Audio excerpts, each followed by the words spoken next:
Thanks, dear viewers, for joining us on this edition of the 6 p.m. primetime newscast on Equinoxe Television, live from my headquarters in Cameroon's economic capital, Douala. I am Babler Jonathan. In our top stories in this edition of the news, fire continues raging in the two Anglophone regions of the Republic of Cameroon. Several shops have been consumed in the northwest regional capital, Bamenda, by wild flames, and the United Nations Security Council adopts a resolution calling for a global ceasefire within the context of the fight against the coronavirus pandemic. Those were top stories.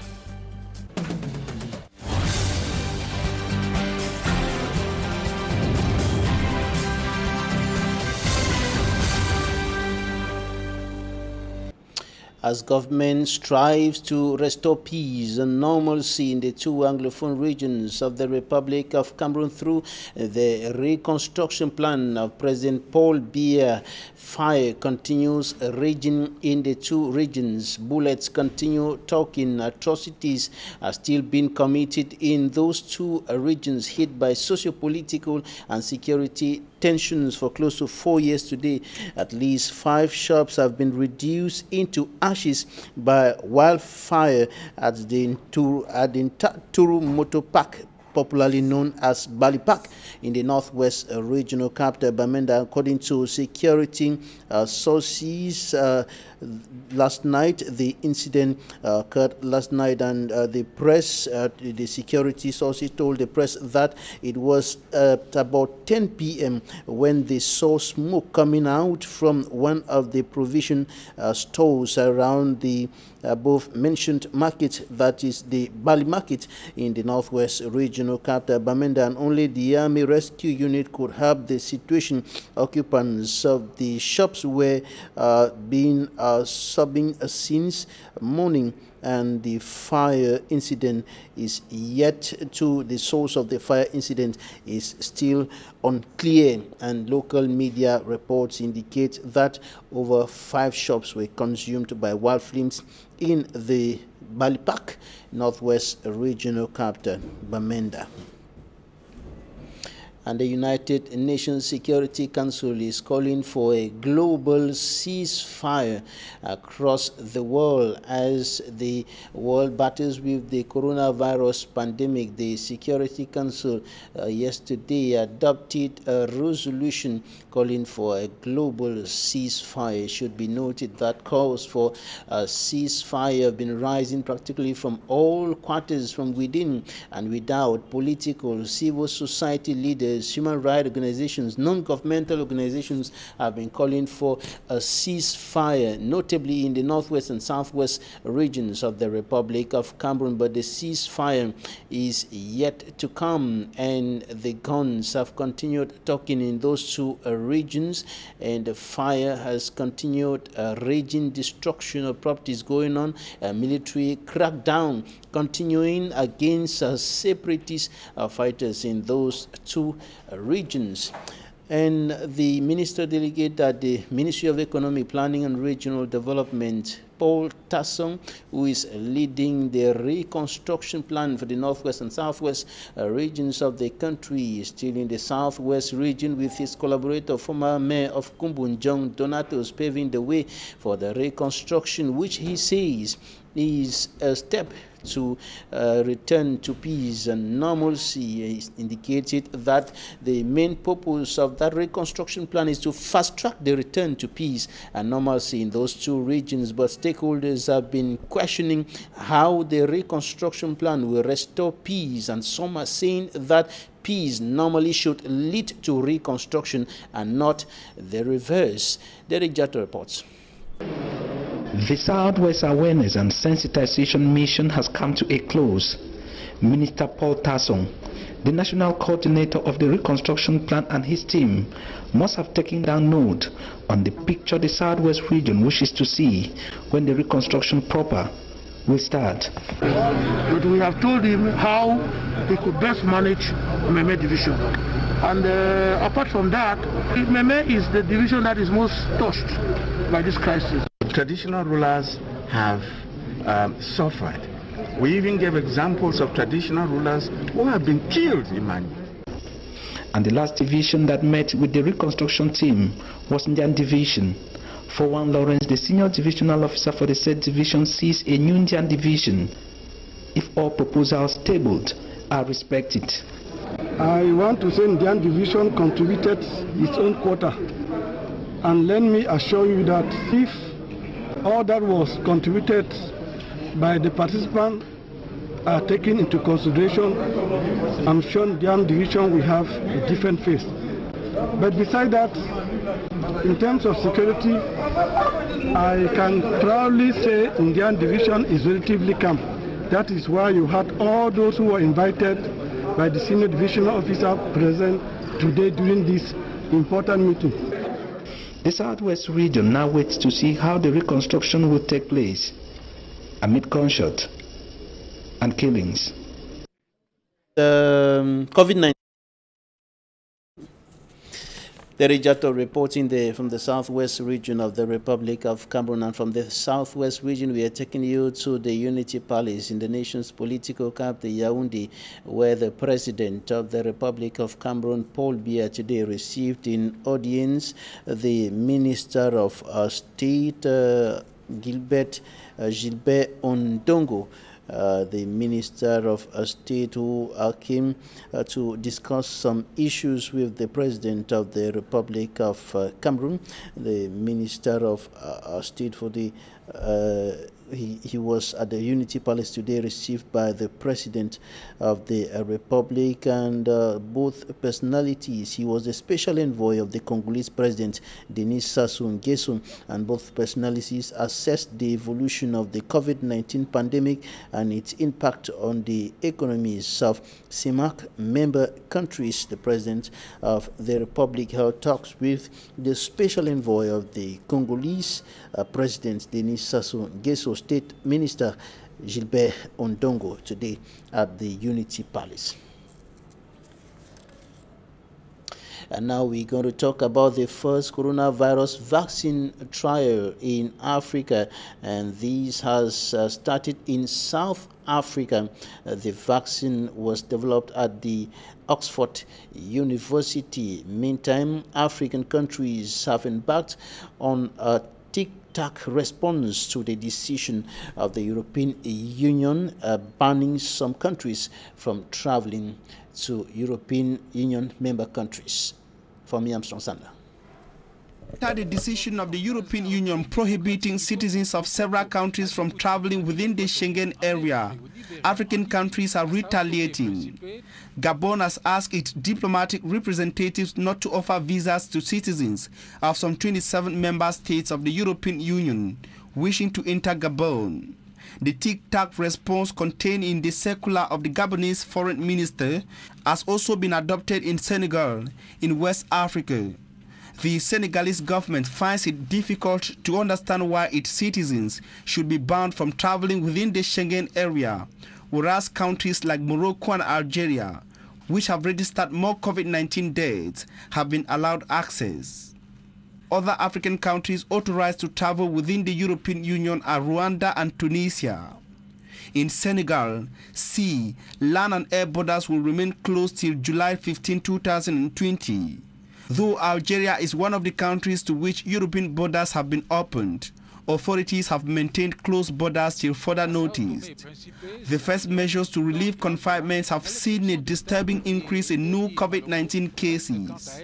Algeria is still under a curfew and public gatherings have been prohibited. Away from the controversies and criticisms of an eventual COVID-19 vaccine in Africa, South Africa has opted to volunteer for a vaccine trial. The country is testing one of the COVID-19 vaccines developed last April at the Oxford University.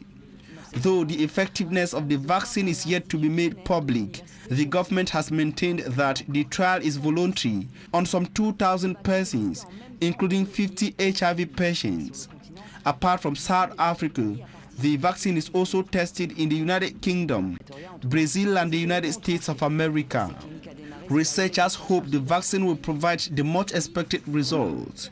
In April 2020, two French researchers suggested that an eventual COVID-19 vaccine be tried in Africa. but their suggestion met with a global condemnation, mainly from Africans. L'Afrique n'est pas, ni de près ni de loin, la cible privilégiée des essais cliniques. Teachers of the Presbyterian Church of Cameroon, teachers of the schools belonging to the Presbyterian Church of Cameroon have announced another strike action for Monday. They are protesting against the decision of the hierarchy of the church to cut their salaries and other problems that they are facing in the discharge of their duties. In the meantime, authorities of the church have called for calm, indicating or saying that the plight of the teachers will be properly addressed. The Jato report.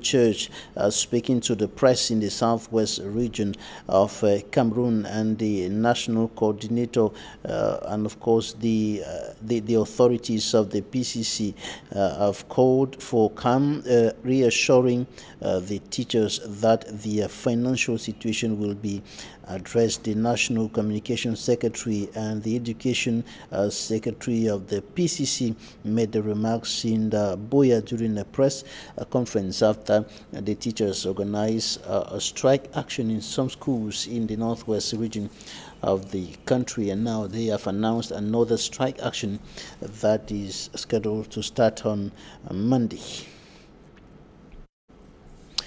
Presbyterian school teachers angry with the hierarchy of the church over some issues that are affecting the teaching or the teaching and learning process in schools of the church across the country. And now we're going to talk about forceful eviction. Some inhabitants of Cameroon's economic capital, Douala, are suffering as a result of the fact that they are being forcefully kicked out of their homes by authorities. Immaculate Fogo report.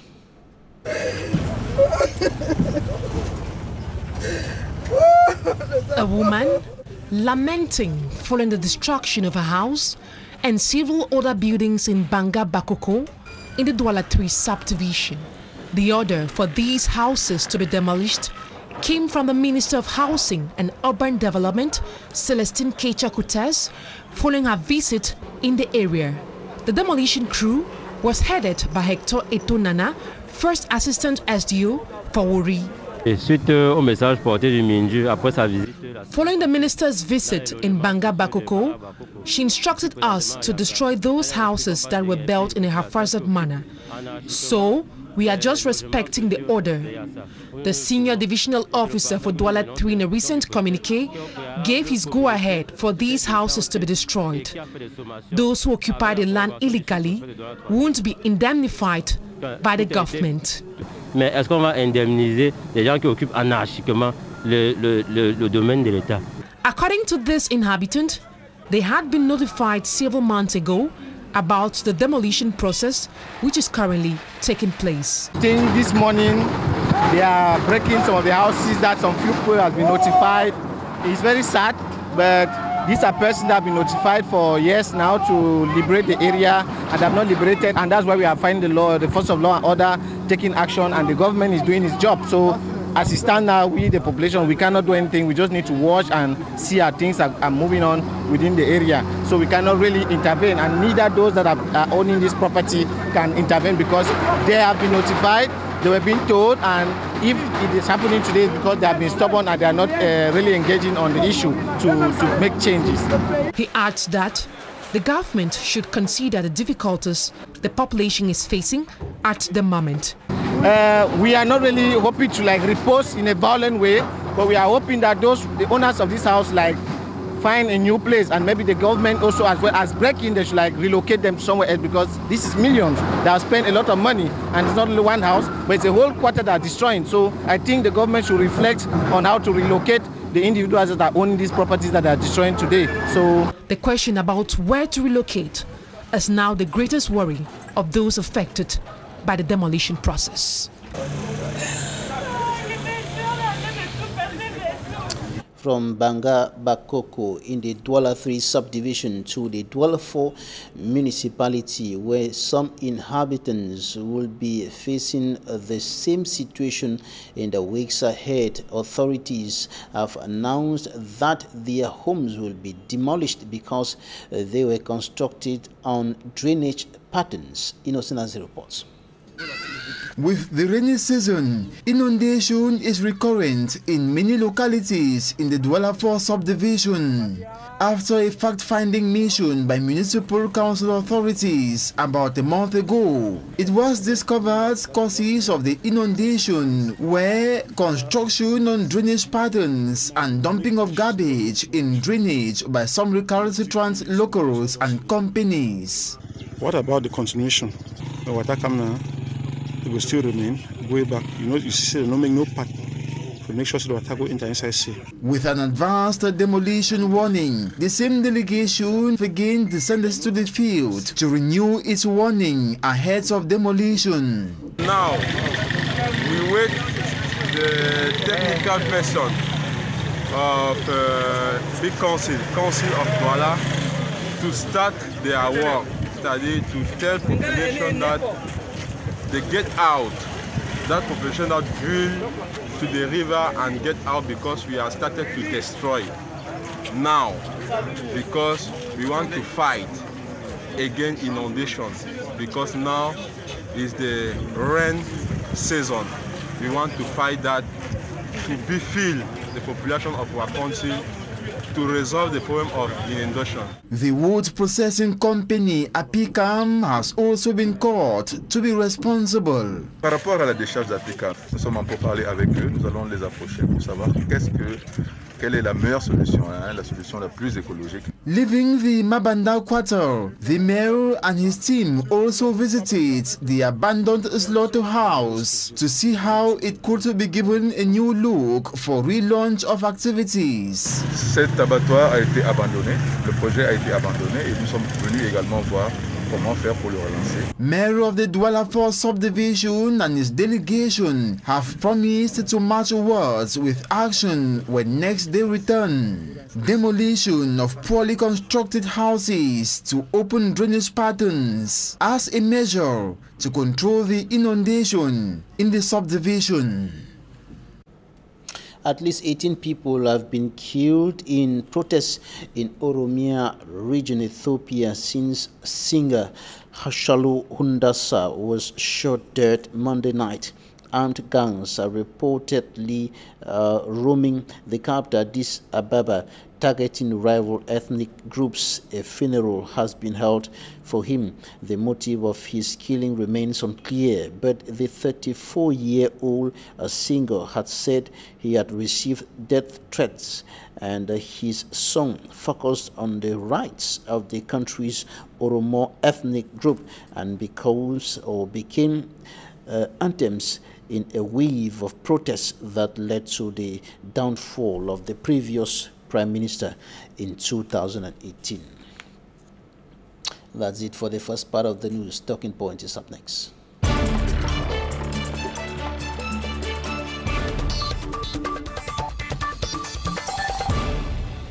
Our first guest today is a legal mind, Barrister Aneneba Kufo is joining us from the United States of America. He's a lawyer, lead advocate, Innocent Law Firm, human rights defender, and people advocate, also a leading provider of family and business immigration services in the United States of America. Thanks for joining us today. Thank you so much, Mr. Banga.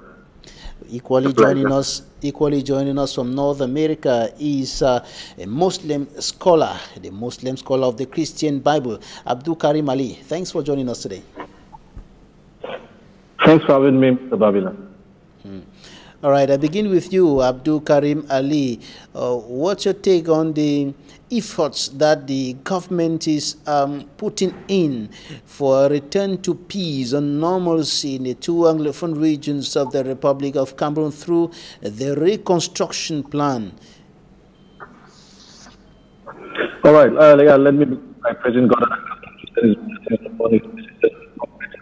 men and women, to the suffering people of Southern Cameroon, and to you and the televiewers of Équinoxe Tv. Oh yeah, thanks for the question. You're asking me what efforts they have made. I don't see any effort. What I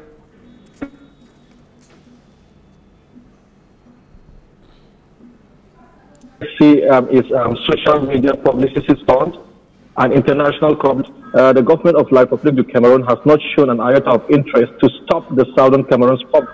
They have been caught times without number of local authorities in Africa, but international communities like the United Nations go to the root cause of the problem. They have ignored this. What they have done is window dressing, and they continue to do so in broadcast. So in my opinion, your question doesn't fit in well. Perhaps you want to say what is the charade they have been trying to do to throw a web over eyes of people, especially the international community.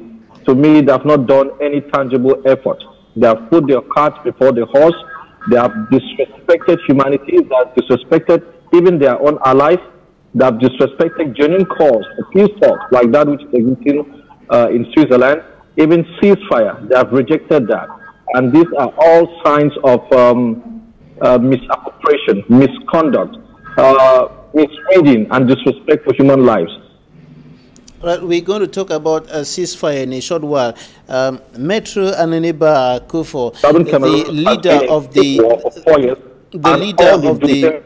the leader of the reconstruction plan, Metro Ananiba Akufo, who is the minister delegate at the Ministry of Economy, Planning and Regional Development, Paul Tasson, says that the objective of the reconstruction is to fast-track a return to peace and normalcy in those two regions. What do you think about that, Barrister? Well, Mr. Babile, you're dragging me to delve into an arena in which I'm not that very comfortable getting into, but because I'm on the program, I'm sure I will have to give my perspective about it. In every situation where there is conflict, if you want to do reconstruction, you definitely have to do it in an environment of peace. You cannot do it in an environment where you're still trying to impose on the people again, because what triggered that situation between the English-speaking part of Cameroon and the French-speaking part of Cameroon? What has been resolved?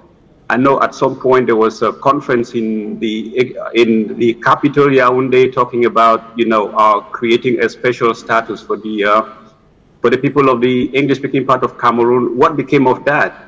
Nothing. If you ask those people who attended those conferences, it's abject, repulsive that they themselves consider it seems as if they were duped into attending that particular conference.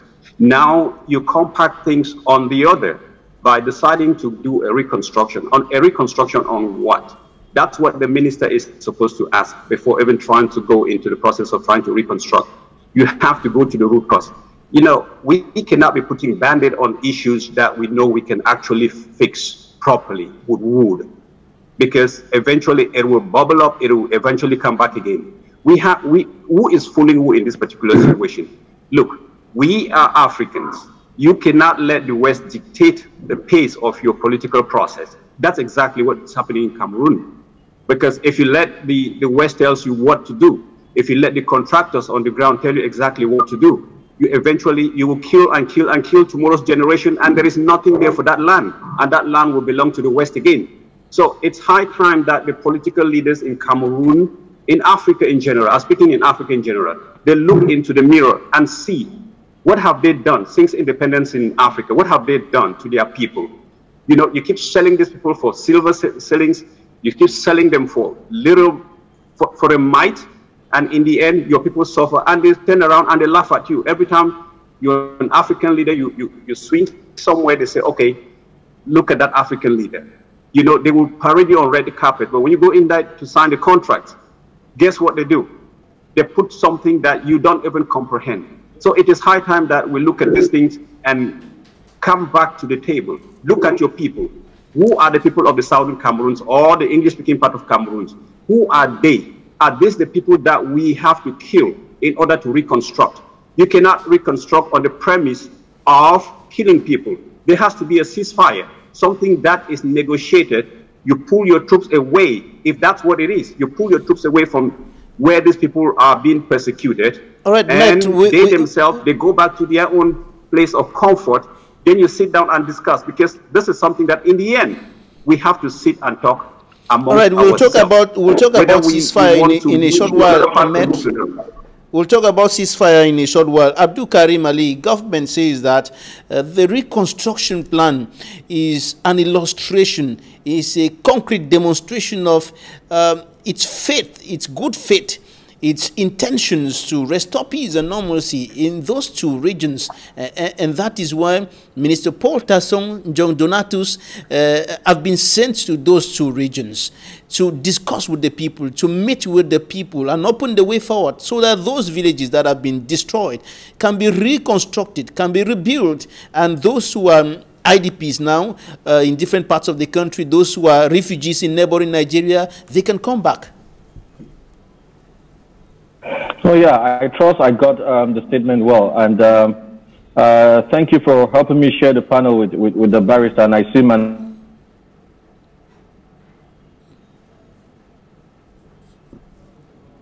Mandela behind him, a liberation fighter. By the way, Mr. Babylon, when he switched Cameroons, the thought of these so-called people who call themselves elite of Southern Cameroons, and today they come back with the chariots to reconstruct.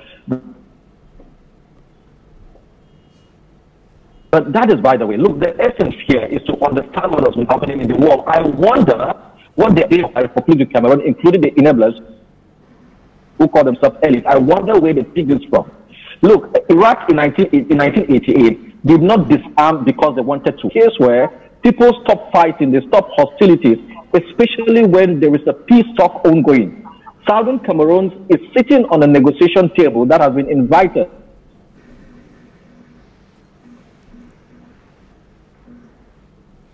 a little connection by my mediator. Now, Republic of Cameroon has vehemently repeatedly. Hello? Go ahead, please. All right. There are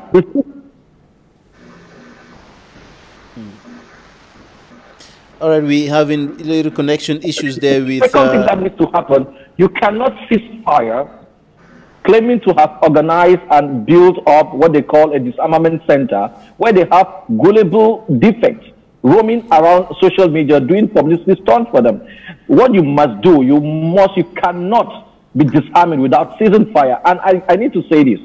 Southern Cameroonians don't have a standing army. Everybody who has arms today in Southern Cameroon are civilians who we're having little connection issues there with to defend themselves. Abdul Karim Ali. Cameroon is the invading army. Barrister Metro Aneneba Akufo, the United Nations Security Council has adopted a resolution calling for a global ceasefire, notably within the context of the fight against the coronavirus pandemic. We know that the United Nations Secretary General had earlier called for a ceasefire. This time around, it's a resolution. Can you give us some more details on a United Nations resolution? What does that mean? Yes, Mr. Babila. Again, I'm so fortunate to be with Mr. Abdul Karim Ali. I've heard him in the past. It's just a pleasure meeting him live, one-on-one. Unfortunately, for technical reasons, we cannot really understand each other, but I know what he intends to say.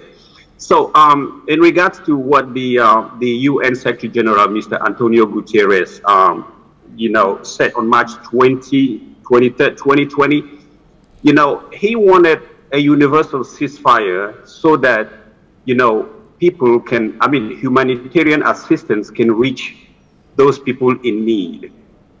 That is exactly what it is. And he said the fury of the virus is much more than the folly of war. Now, if you look at that particular statement, that's how he opened it.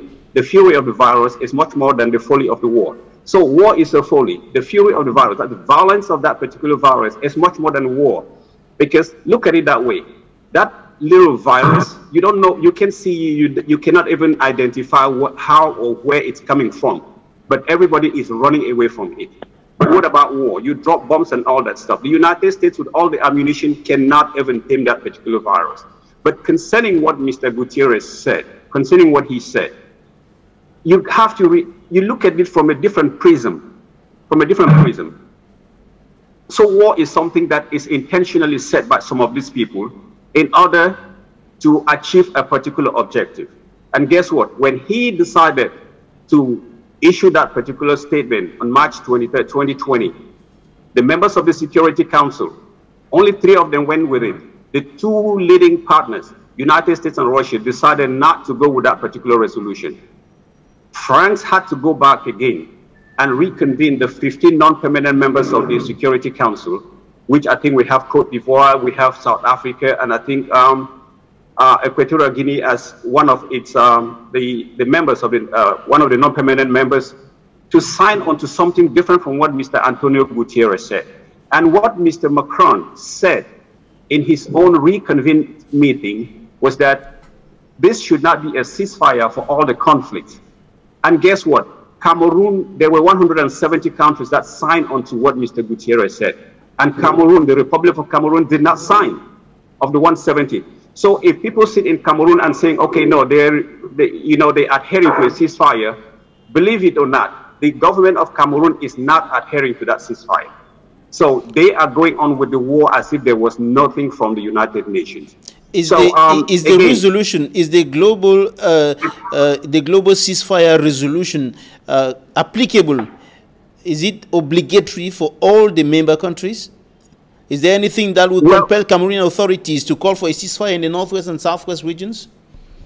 Well, again, you have to understand that the United Nations, if you look at the United Nations Declaration on Human Rights, it is a non-binding thing. It is not illegal. It is customary international law. It is not something that is domestic. So yes, Cameroon may not have signed on to that. They don't have an obligation to do it. They do not.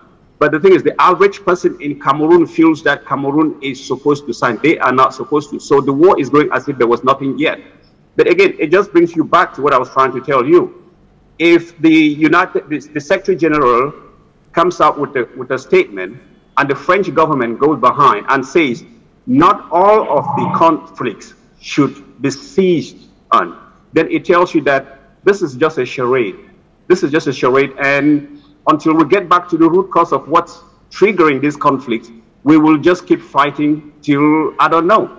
Because right, Abdul Karim Ali. Mr. Babila, growing up in the, all right, Matt, I'll come back to you in a short while, Matt. Abdul Karim Ali, what do you think about this United Nations global ceasefire resolution? What do you think about that?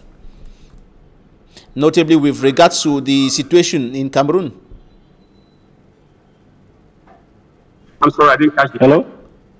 Abdul Karim Ali, I'm asking what you think about the global ceasefire resolution of the United Nations Security Council, notably with regards to the situation in your home country, Cameroon. Oh yeah, I trust, I heard, I hope you can hear me. Yeah, you should recognize that life of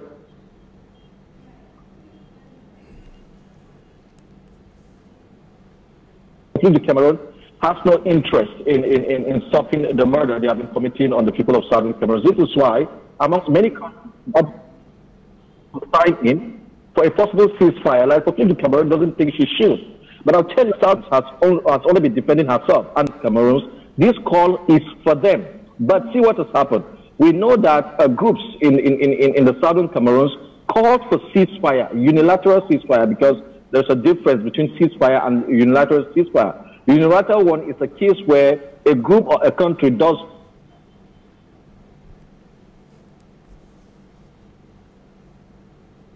so without external opinion or consideration.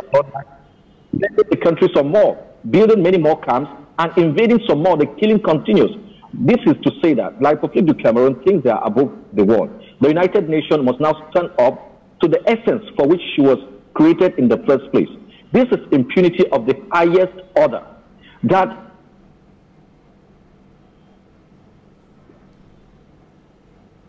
you kill men, women, children, send them into bushes, there is a pandemic, and the world calls for a ceasefire.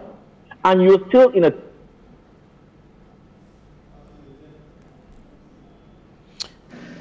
All right, Maitre Nineba, go ahead, please. Can you hear me now? Go ahead, Abdul Karim. Hello? Yes, go ahead, Abdul Karim. Mr. Babila, can you hear me? Go ahead, go ahead. We are getting you. All right. So,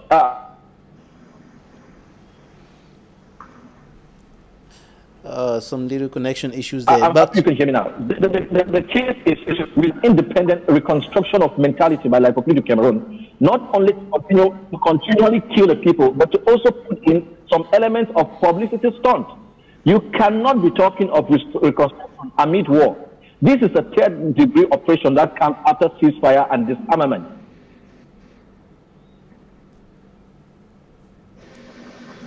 Metro and neighbor already done their disarmament according to what they present to the war and reconstruct with primary source, which is ceasefire.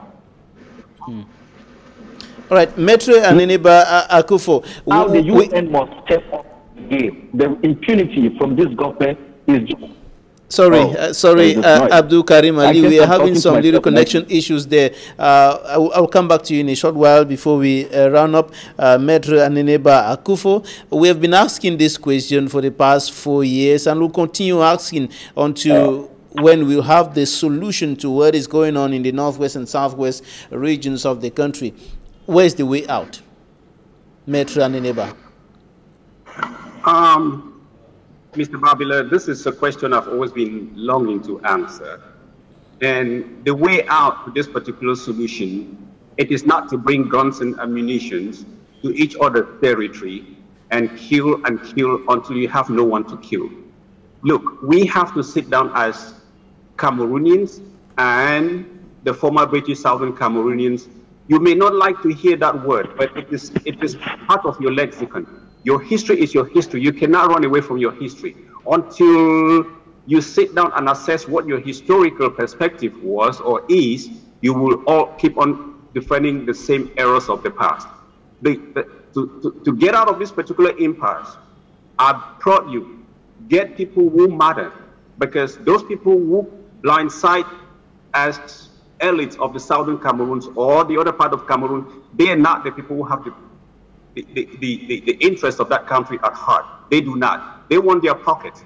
They are real people who can actually sit at the table and discuss meaningful solutions to this conflict in the Cameroons. Who are those people? You have to start with the government. You cannot maintain the status quo.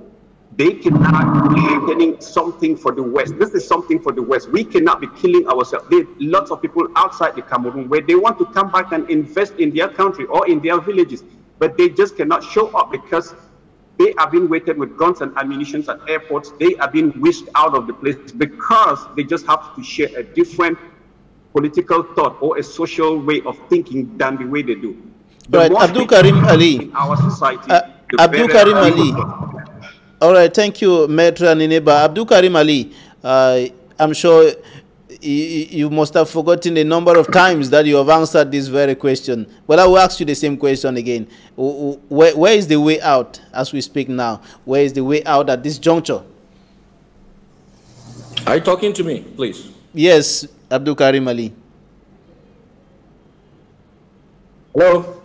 Yes, Abdul Karim Ali, I'm saying that I'm sure you must have forgotten the number of times that you have answered this same question, but we don't have the solution, and so we'll continue talking about the way out. At this juncture, with regards to the current situation in the northwest and southwest regions of the country, and all what is being done to restore peace and normalcy there, where is the way out? Oh yeah, so you can see that the Bilingualism Commission, so-called, failed. The so-called disarmament failed. This one now will fail. National dialogue has failed. Why? Because you're giving someone paracetamol when the person is busy telling you that they have stomach pain. All you need to do is get medications that will treat the stomach. Justice must be served on the people of Southern Cameroons. There is no generation of Southern Cameroons that will come and will not ask the questions we are asking today. This is why we say, if not us, who? And if not now, when is it going to be? The solutions have not changed. The solutions will remain stagnant in this case. Whereas, you know, in the process of finding solutions, you don't need to repeat plan A in course of trying to do plan B. But in this case, we are going to repeat plan A till Z. Why? You have to release off Southern Cameroonians. That's number one. Demilitarize the streets of southern Cameroon. That's number 2. Sit on a negotiation table which exists already and talk to the people you call terrorists. And by the way, these people, the world has never addressed them so except you. You are the one doing all the act of terrorism in the name of peace. Real peace, again, let's say this and say it one more time for clarity. Real peace is not the absence of war, but the presence of justice. I hear learned people keep talking about peace. Peace is not something you need to look for, Mr. Babila. You don't look for peace. Peace shows up when you do the right thing. When there is justice, peace appears. When there is injustice, it disappears. So you need to allow peace alone. Focus on the matter. What is the matter? Justice. What is the justice we are talking about? The barrister, and please stop calling him Metro. He's a barrister, not Metro. The barrister said it clearly that you cannot run away from your history. There is no way you want to talk about your present and future without asking yourself where you came from. That is by definition history. And the history is not far. The history is as new as just 58 years ago, that we voluntarily entered an agreement to live with the people we call brothers. Look at where we are, Babila, where people have the audacity to kill men, women, and children simply because a gentleman's agreement was agreed, which they destroyed in 1972 and in 1984. How is it our fault? Where did Southern Cameroons go wrong, for crying out loud? That we have people insulting us, killing us, and the world is watching. Where did we go wrong? All the stray bullets that have gone in Southern Cameroon, picking up young girls and children, has not picked. But Abdul Karim Ali, the authorities have been urging the people of the northwest and the southwest regions of the country, formerly Southern Cameroon, to accept the measures that the government has been taking so far to restore peace there, so that things can move on. All right, Abdul Karim Ali is away, and as well as Barrister Nineba Akufo. Thanks so much, gentlemen, for joining us from the United States of America today. That's it for today. Goodbye.